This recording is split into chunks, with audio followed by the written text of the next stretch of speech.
ಎಲ್ಲ ವಿಚಾರ ಹೇಳಿದ್ದಾರೆ. ನಾವು ಹೇಳೋದಾದ್ರೆ ನಮ್ಮ ಸಮಯ ಸಾಲದು. ಇವತ್ತು ಸಾಯಂಕಾಲ ಆದರೂ ಮುಗಿಯೋದಿಲ್ಲ. ಈ ಬಗರಕ್ಕುಂ ವಿಚಾರದಲ್ಲಿ, ಮುಳುಗಡೆ ವಿಚಾರದಲ್ಲಿ ಜೈಲು ಶಿಕ್ಷೆಯನ್ನು ನಾವು ಅನುಭವಿಸಿದ್ದೇವೆ. ಗಂಧಸರ ಚೌಡೀಶ್ವರ ಚುನಾವಣೆಯಲ್ಲಿ ಇದು ಬಗರಕ್ಕುಂ ಚಳವಳಿ ಮಾಡಿದಾಗ ನನಗೆ ಕಾಗೋಡು ತಿಮ್ಮಪ್ಪನಿಗೆ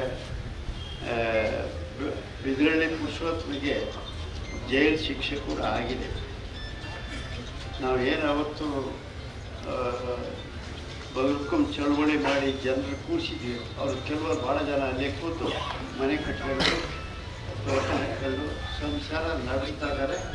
ಯಾರಾದ್ರು ಇದು ಅಮ್ಮನಗಟ್ಟಕ್ಕೆ ಯಾರು ಹೋಗೋದಾದ್ರೆ ಅಕ್ಕಪಕ್ಕದಲ್ಲಿರೋ ಎಲ್ಲ ಜನರು ಕೂಡ ನಾವು ಬಗರಕ್ಕುಂದಲ್ಲಿ ಅದು ಮಂಜೂರು ಆಗಿಲ್ಲ, ಆಗೋದೇ ಇಲ್ಲ.